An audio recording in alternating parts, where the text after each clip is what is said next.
समझते हैं कि कांग्रेस सर्वे कैसे कराती है। कांग्रेस विधायकों के क्षेत्र में सर्वे एजेंसी आम लोगों से जानकारी जुटाती है कि विधायक ने जनता को कितना समय दिया है, विधायक गांव के दौरों पर जाते हैं या नहीं, जाते भी हैं तो क्या वे जनता से मिलते हैं। सर्वे में ये देखा जाता है कि क्षेत्र के नागरिकों के सुख दुख में विधायक शामिल होते हैं या नहीं।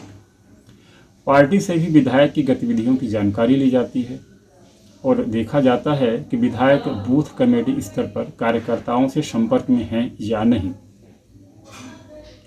इसके अलावा सोशल मीडिया पर विधायक की सक्रियता सर्वे में दर्ज की जाती है। उम्मीदवारी को लेकर भी प्रश्न होते हैं और इस आधार पर रिपोर्ट तैयार की जाती है। तो एक बार हम फिर से समझते हैं कि कांग्रेस सर्वे कैसे कराती है। कांग्रेस विधायकों के क्षेत्र में सर्वे एजेंसी आम लोगों से जानकारी जुटाती है कि विधायक ने जनता को कितना समय दिया है, विधायक गांव के दौरे पर जाते हैं या नहीं, जाते भी हैं तो क्या वे जनता से मिलते हैं। सर्वे में देखा जाता है कि क्षेत्र के नागरिकों के सुख दुख में विधायक शामिल होते हैं या नहीं। पार्टी से भी विधायक की गतिविधियों की जानकारी ली जाती है और देखा जाता है कि विधायक बूथ कमेटी स्तर पर कार्यकर्ताओं से संपर्क में हैं या नहीं। इसके अलावा सोशल मीडिया पर विधायक की सक्रियता भी दर्ज की जाती है। उम्मीदवारी को लेकर भी प्रश्न होते हैं और इस आधार पर रिपोर्ट तैयार होती है। सर्वे में पहले कामकाज देखा जाता है और फिर उनकी लोकप्रियता देखी जाती है। कमलनाथ ने इससे पहले अप्रैल और मई 2022 में एक सर्वे कराया था। इसमें विधायकों के कामकाज का मूल्यांकन किया गया था। क्षेत्रीय समस्याओं को लेकर विधायक ने कितनी आवाज़ उठाई, जनता को कितना वक्त दिया, सोशल मीडिया पर कितने एक्टिव रहे। दूसरे सर्वे में विधायक की लोकप्रियता की जमीनी हकीकत देखी गई, यानी क्षेत्र की जनता उन्हें आगे भी अपना प्रतिनिधित्व बनाए रखना चाहती है या नहीं। यदि हाँ तो क्या वजह है और नहीं तो क्या कारण है। दूसरे सर्वे में पहले सर्वे के बाद विधायकों की स्थिति में बदलाव का आकलन भी किया गया और कांग्रेस का एक और फाइनल सर्वे अप्रैल और महीने में होने की उम्मीद है। मध्य प्रदेश में विधानसभा चुनाव के लिए कांग्रेस इस बार कई सीटों पर 6 महीने पहले ही कैंडिडेट घोषित करने वाली है। पार्टी ने प्रदेश की 230 सीटों पर दूसरा इंटरनल सर्वे करा लिया है। सर्वे की अंतिम रिपोर्ट फरवरी में आएगी।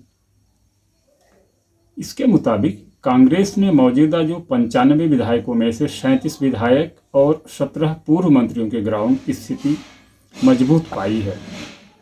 इन्हीं चुनावी तैयारी करने के लिए भी कह दिया गया है।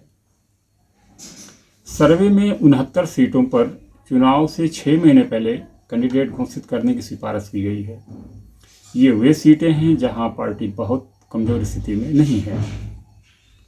प्रत्याशियों को लंबा वक्त मिले तो वह अपने पक्ष में माहौल बनाने में कामयाब हो सकती है।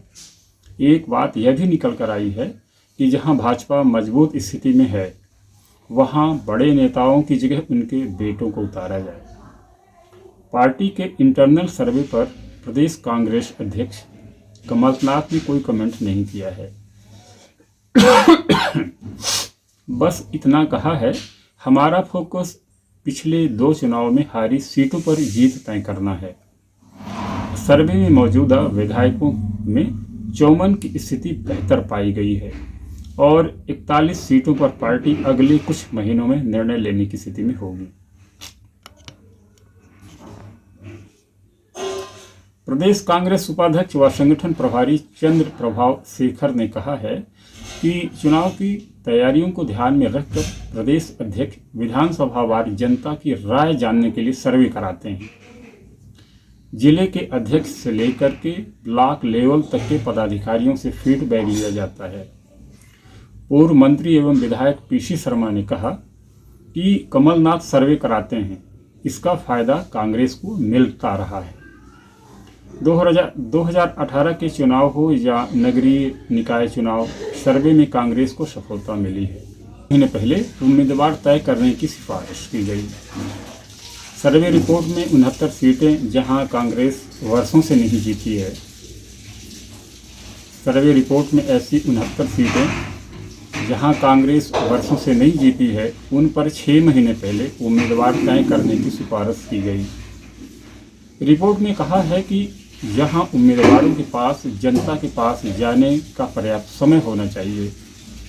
इतना ही नहीं, यहां के लिए अभी से पार्टी पर्यवेक्षकों को नियुक्त कर लिया जाए।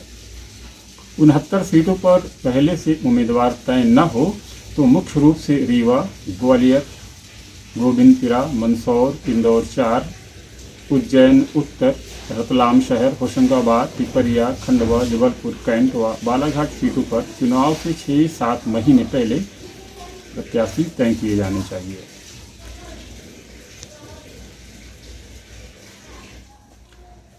महिला कांग्रेस घर घर जाकर हारने वाली सीटों का माहौल बनाएंगी।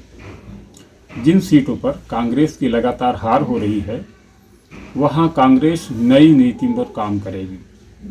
महिला कांग्रेस को इन सीटों की जिम्मेदारी दी जाएगी। वे घर घर जाकर कांग्रेस के पक्ष में माहौल बनाने का प्रयास करेंगे। प्रदेश संगठन मतदान केंद्र स्तर तक महिला कर्मचारियों की जिम्मेदारी देगा। महिला कांग्रेस की एक प्रदेश पदाधिकारी ने कहा कि कमजोर सीटों पर अधिक फोकस करेंगे। स्थानीय कार्यकर्ताओं को आगे रखा जाएगा क्योंकि इनके मतदान केंद्र स्तर पर व्यक्तिगत संबंध रहते हैं। निकाय चुनाव की तर्ज पर कैंडिडेट चयन को प्रोसेस करेंगे। विधानसभा की तैयारी के लिए पिछले सप्ताह कमलनाथ ने जिला प्रभारियों की बैठक ली। इसमें प्रभारियों को प्रत्याशी चयन के लिए सहयोगी संगठनों से फीडबैक लेने के निर्देश दिए गए। नगरीय निकाय चुनाव में जिला व ब्लॉक स्तर से प्रस्तावित और सर्वे जिनके नाम आए थे, उनमें से प्रत्याशी का चयन किया जाएगा। इनके रिजल्ट अच्छे मिले हैं। प्रत्याशी चयन के लिए नगरीय चुनाव की तरह विधानसभा चुनाव के लिए सहमति बनाई जाएगी। जिला प्रभारी पहले सभी सहयोगी संगठनों का नाम लेंगे। गुण दोष के आधार पर विचार विमर्श होगा और फिर कांग्रेस कमेटी के समक्ष नाम रखे जाएंगे। 9 नए चेहरों की स्थिति बेहतर मिली है। सर्वे में 9 नए चेहरों की स्थिति बेहतर मिली है। भाजपा की कुछ मजबूत सीटों पर कांग्रेस ताकतवर और जाना पहचाना चेहरा उतारे तो वहां की जीत संभव है। इसी आधार पर बीजेपी के राष्ट्रीय महासचिव कैलाश विजयवर्गीय के बेटे आकाश के खिलाफ दीपक जोशी पिंटू का नाम चलाया जा रहा है। पिंटू पूर्व मंत्री महेश जोशी के बेटे और कांग्रेस नेता अश्विनी जोशी के चचेरे भाई हैं। पूर्व केंद्रीय मंत्री व मौजूदा विधायक कांतिलाल भूरिया के स्थान पर उनके बेटे विक्रांत को चुनाव के लिए बेहतर माना गया। विक्रांत युवक कांग्रेस के प्रदेश अध्यक्ष हैं।